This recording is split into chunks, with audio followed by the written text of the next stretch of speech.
नमस्ते सभी को। जीडीएम स्कूल के यूट्यूब चैनल पर आप सभी का हार्दिक स्वागत, हार्दिक अभिनंदन।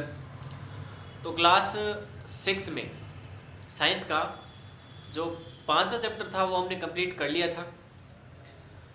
5वें चैप्टर में एक क्वेश्चन, जो लास्ट वाला क्वेश्चन आंसर रहा था, क्वेश्चन 10, वो मैंने आपको होमवर्क के लिए दिया था।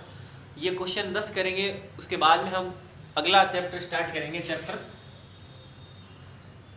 6। आज की हम इस क्लास में चैप्टर 6 को स्टार्ट करेंगे। पाठ का नाम है हमारे चारों ओर के परिवर्तन। पाठ का नाम है हमारे चारों ओर के परिवर्तन। हमारे चारों ओर के परिवर्तन। तो आज हम ये जो 5वां तो पूरा हो गया, ये छठा पाठ करेंगे, हमारे चारों ओर के परिवर्तन। ये शुरू करने से पहले हम जो मैंने आपको चैप्टर 5 का पहले के जो लास्ट क्वेश्चन होमवर्क के लिए दिया था वो देख लो। क्वेश्चन कौन सा था? प्रश्न संख्या थी 10।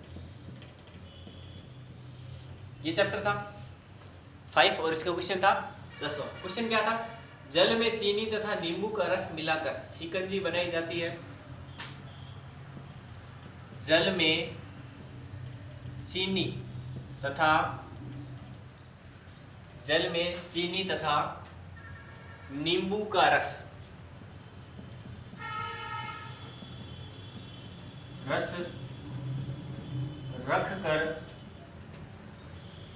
रख कर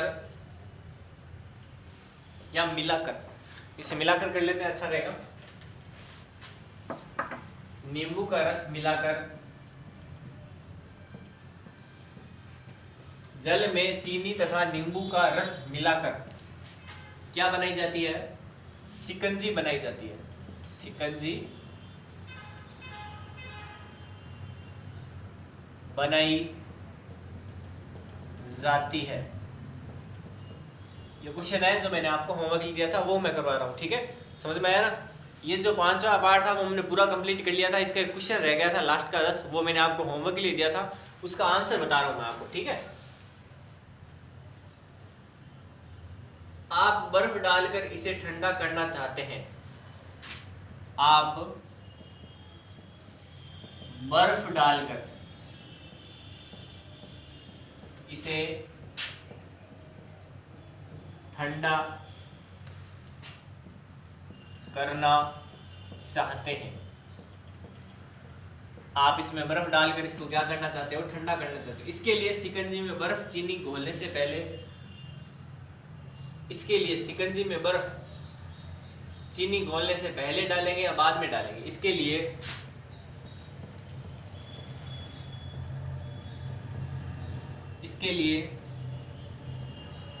शिकंजी में बर्फ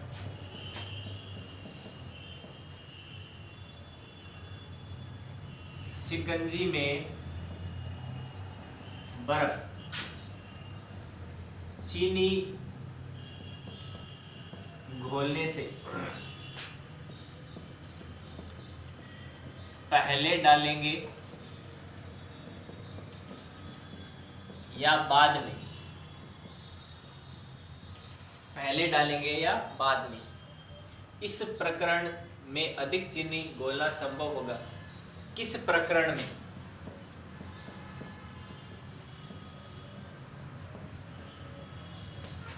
अधिक चीनी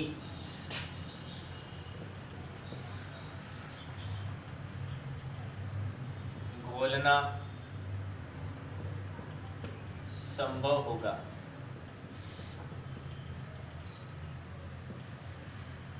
देखें, कह क्या रहा है? ये क्वेश्चन कह रहा है कि शिकंजी बना रहे चीनी और नींबू को पानी में घोलकर। चीनी और नींबू को पानी में घोलकर शिकंजी बनाना है। तो शिकंजी बनानी है और आपको शिकंजी को ठंडा भी करना है, तो ठंडा करोगे तो बर्फ डालोगे। अब ये कह रहा है कि आप शिकंजी बना रहे हो, शिकंजी बनाने में आपने जो चीनी घोली है वो चीनी आप बर्फ डालने से पहले घोली या बाद में घोलोगे, या पहले बर्फ डालोगे बाद में चीनी घोलोगे, या पहले चीनी घोलकर बाद में बर्फ डालोगे, तो ये दो कामों में से ज़्यादा चीनी किस में घुलेगी? बर्फ डालने के बाद में चीनी घोलोगे तो ज़्यादा घुलेगी, या पहले चीनी घोलकर जब वापस बर्फ डालोगे तो ज़्यादा चीनी घुलेगी। तो आपने घरों में देखा होगा कभी पानी को ठंडा करने से पहले ही उसमें चीनी डालकर उसको घोलना पड़ता है, क्योंकि जब पानी ठंडा होता है तो उसके अंदर चीनी कम घुलती है, आपको पता है। जब पानी गर्म होता है तो उसके अंदर चीनी ज़्यादा घुलती है। ये चीज़ आपको पता है या नहीं पता? पता होनी चाहिए कि ठंडे पानी में जो चीनी है वो कम घुलती है, लेकिन गर्म पानी में चीनी ज़्यादा घुलती है। तो लिखें इसका आंसर, देखें इसका आंसर देखें। किसी पदार्थ की घुलनशीलता तापमान पर निर्भर करती है। किसी पदार्थ की घुलनशीलता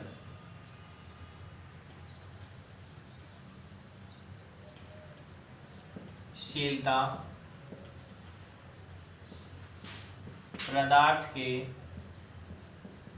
तापमान का मतलब पानी गर्म है कि ठंडा है। तापमान ज्यादा है तो पानी गर्म होगा, तापमान कम है तो पानी ठंडा होगा। तापमान पर निर्भर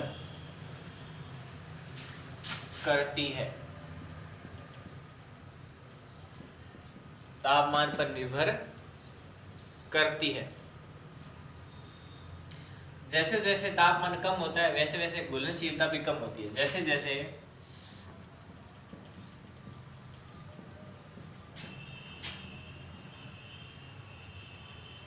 जैसे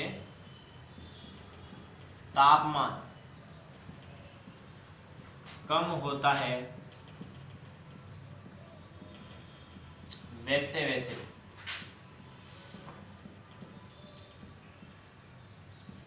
घुलनशीलता भी क्या हो जाती है? वैसे वैसे घुलनशीलता भी कम हो जाती है।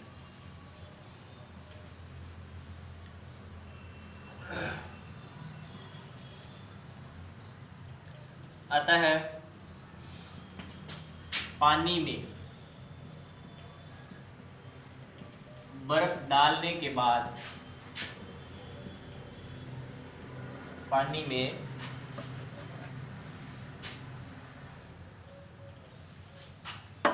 बर्फ डालने के बाद चीनी कम घुलेगी।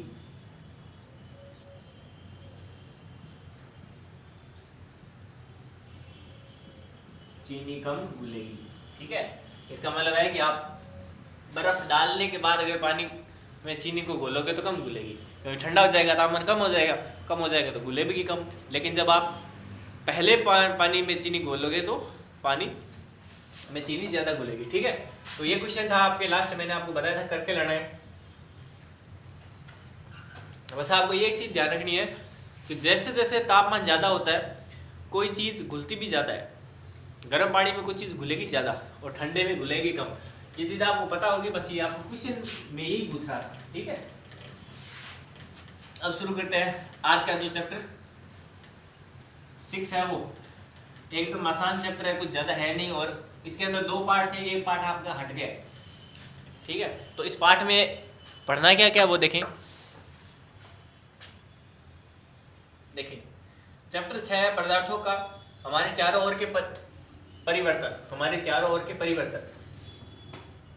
इस पार्ट में 2 टॉपिक थे। ये पहला टॉपिक था, क्या सभी परिवर्तन सदैव उत्क्रमित किए जा सकते हैं? क्या सभी परिवर्तन सदैव उत्क्रमित किए जा सकते हैं?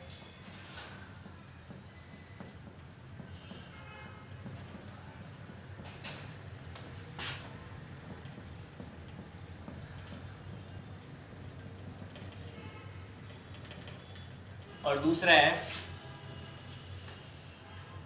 क्या परिवर्तन करने के अन्य तरीके हो सकते हैं? क्या परिवर्तन करने के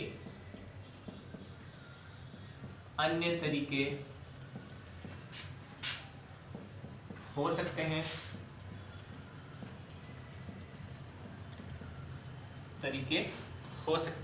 क्या परिवर्तन करने के अन्य तरीके हो सकते हैं? तो आपके सिलेबस में चैप्टर 6 के अंदर 2 है, उसमें से ये जो सेकंड वाला है ये आपके इस साल इस कोर्स में हट गया है, ठीक है। तो आपको सिर्फ और सिर्फ ये पढ़ना है, ये आपके हट गया है। हम सिर्फ ये पढ़ेंगे, क्या सभी परिवर्तन सदैव उत्क्रमित होते हैं? बस ये टॉपिक, इस टॉपिक में सिर्फ आपको इस चीज का ध्यान रखना है, ये क्या होती है उत्क्रमित, को हम पूरे डिटेल से पढ़ेंगे, आराम से पढ़ेंगे। ये समझ में आ गई तो ये पूरा पाठ आपको समझ में आ जाएगा। और क्वेश्चन आंसर भी हमें सिर्फ और सिर्फ इसके करने हैं, इस वाले टॉपिक के क्वेश्चन आंसर भी हम नहीं करेंगे, ठीक है। तो आई बात समझ में? तो हम सिर्फ पहला टॉपिक पढ़ेंगे, ये याद रखना हमेशा। इस पाठ को जब भी मैं अभी पढ़ा रहा हूँ, पढ़ाते हैं समय आपको बस इतना ही ध्यान रखना है, हाँ हमें सिर्फ उत्क्रमित परिवर्तन ही पढ़ने हैं, बाकी नहीं पढ़ने। तो पाठ क्या है? हमारे चारों ओर के परिवर्तन। देखो हमारे चारों ओर के, आपको समझ में आ गया कि हमारे, हम जहाँ रहते हैं वहां पर चारों ओर क्या है, कुछ ना कुछ परिवर्तन हो रहे हैं। कैसे? जैसे पेड़ है, पेड़ पहले क्या था? पौधा था। हम देखते देखते पौधा बहुत बड़ा हो जाता है धीरे धीरे, या हम धीरे धीरे बड़े हो रहे हैं, तो हम भी क्या है? परिवर्तन हो रहे हैं। परिवर्तन का मतलब है कि किसी कार्य में किसी वस्तु का बदलना। कोई भी काम हो रहा है, उस काम के दौरान जब वो काम पूरा हो जाएगा तो आपको एक नई चीज मिलेगी, यानी वो चीज पहले कैसी थी और बाद में कैसी थी, उसका एकदम अलग ही प्रभाव पड़ता है, वो एकदम अलग हो जाती है, यानी उसमें कुछ ना कुछ बदलाव आ जाते हैं। वही बदलाव क्या कहलाते हैं? परिवर्तन, ठीक है। किसी कार्य में होने वाले बदलाव क्या कहलाते हैं? परिवर्तन। तो सबसे पहले परिवर्तन किसे कहते हैं वो हम पढ़ेंगे, घड़ीवाले परिवर्तन। परिवर्तन क्या कहलाता है?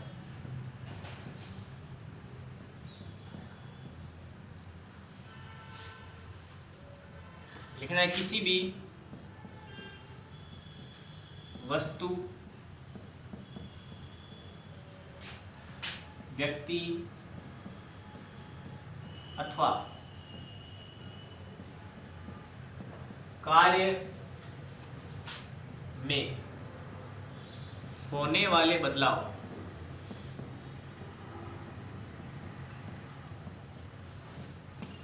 परिवर्तन कहलाते हैं। क्या कहलाते हैं? परिवर्तन कहलाते हैं। तो ये बात आपको समझ में आई कि परिवर्तन क्या है? किसी भी वस्तु, किसी भी व्यक्ति, किसी भी कार्य में जो बदलाव आ रहा है वो क्या कहलाता है? परिवर्तन कहलाता है। जैसे मान लो घरों के अंदर मम्मी खाना बना रही है, तो खाना बनाने के दौरान जब आटे से रोटी बनाई जाती है तो आटे को हमने किस में बदल लिया? आटे को मम्मी ने, जैसे आटा है, आटे को मम्मी ने खाना बनाने के दौरान रोटी में बदल लिया। तो आटा है आटा है, ये आटा अब रोटी में बदल गया। तो बदल गया, इसका मतलब क्या हो रहा है? परिवर्तन हो रहा है, यानी आटा परिवर्तित होकर किस में आ गया? रोटी में आ गया, ठीक है। एक तो है ये, एक मान लो आपके पास गुब्बारा है, ठीक है, या आपके पास एक कागज है। इस कागज से, कागज को आपने क्या कर दिया? मोड़ा,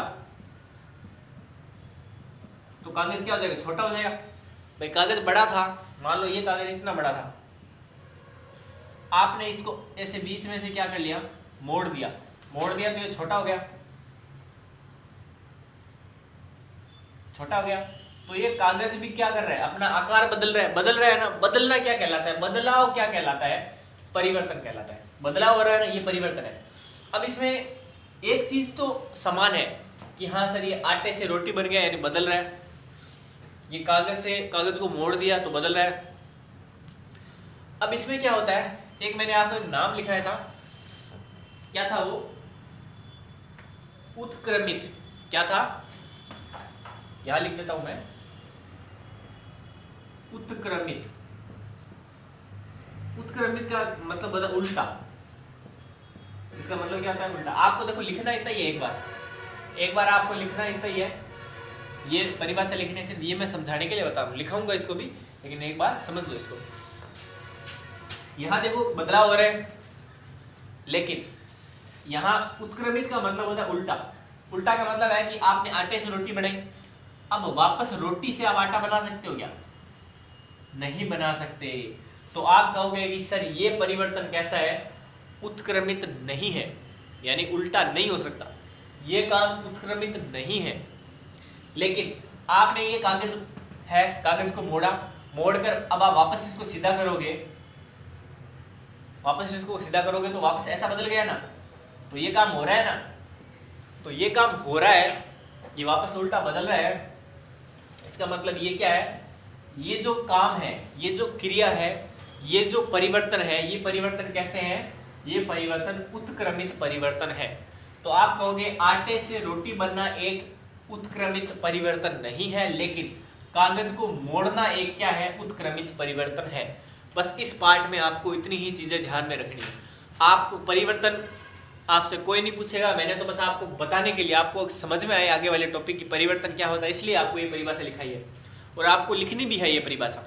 लेकिन इस पार्ट में मेनली बात क्या है? ये है उत्क्रमित क्या होता है, ये आपको समझ में आ गया ना, तो आप इस पार्ट में एक भी क्वेश्चन गलत नहीं करोगे, ये मैं कहता हूँ। ठीक है, तो उत्क्रमित का मतलब उल्टा, काम हुआ और अब इस काम का उल्टा वापस कर सकते हो क्या? कर सकते हो, तो इसका मतलब उत्क्रमित है।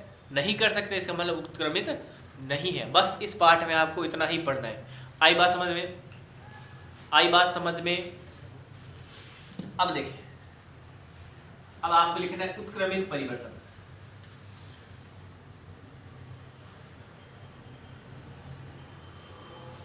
परिवर्तन आपने लिख लिया, अब आप अगली हेडिंग डाल लो,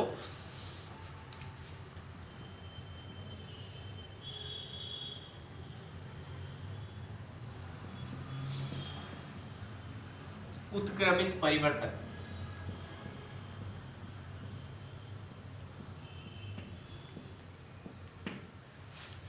तो इसमें क्या लिखना है? किसी भी परिवर्तन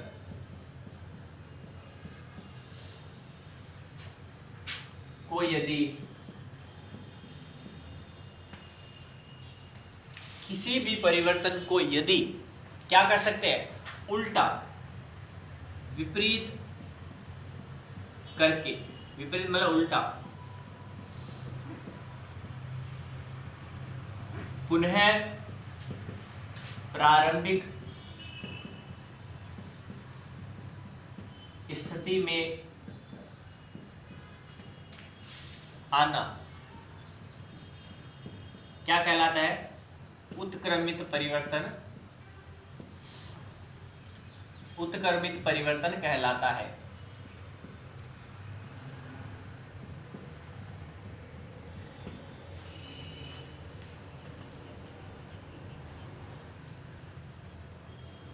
और इसी के आगे लिखोगे, इसी के साथ में लिखना है, और यदि विपरीत नहीं किया जा सकता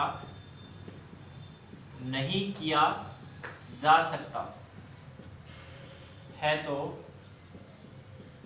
कार्य उत्क्रमित नहीं होगा। उत्क्रमित नहीं होगा। तो उत्क्रमित परिवर्तन और जो उत्क्रमित परिवर्तन नहीं है, इन दोनों के एक एक उदाहरण देख लेते हैं, ताकि आगे की जो बातें हैं वो आपको समझ में आ जाए। तो उत्क्रमित परिवर्तन क्या है? किसी भी परिवर्तन में यदि विपरीत करके पुनः प्रारंभिक स्थिति में आ सकते हैं तो वो तो क्या कहलाएगा? उत्क्रमित। और यदि विपरीत नहीं किया जा सकता तो उत्क्रमित नहीं होगा। ये आपको ध्यान में रखना है। ऊपर वाला मिटा रहा हूं, उदाहरण इस नीचे जगह नहीं है, इसलिए आपको उदाहरण मैं ये ऊपर लिखा रहा हूं। ठीक है,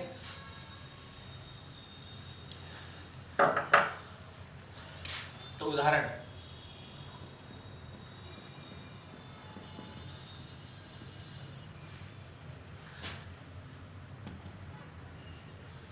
कागज को मोड़ना।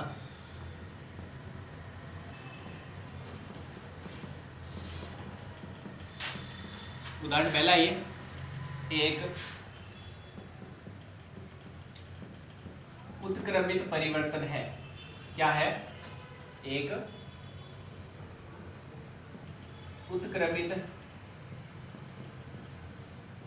परिवर्तन है। कागज को मोड़ना एक क्या है? उत्क्रमित परिवर्तन है। और दूसरा, आटे से रोटी बनाना क्या है? उत्क्रमित परिवर्तन है क्या? तो उत्क्रमित परिवर्तन नहीं है। उत्क्रमित परिवर्तन नहीं है। तो कागज को मोड़ना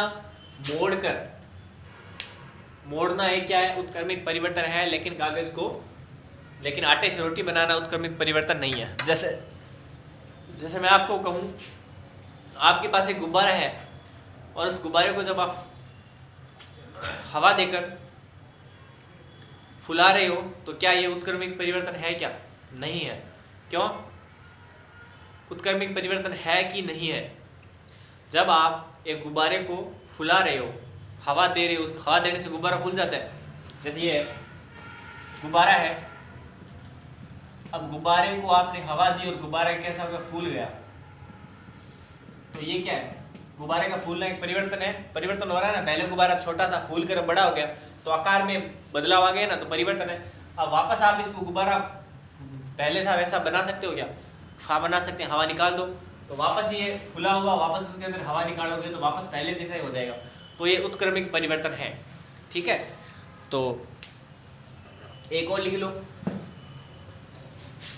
गुब्बारे को फुलाना, गुब्बारे को फुलाना कैसा परिवर्तन है?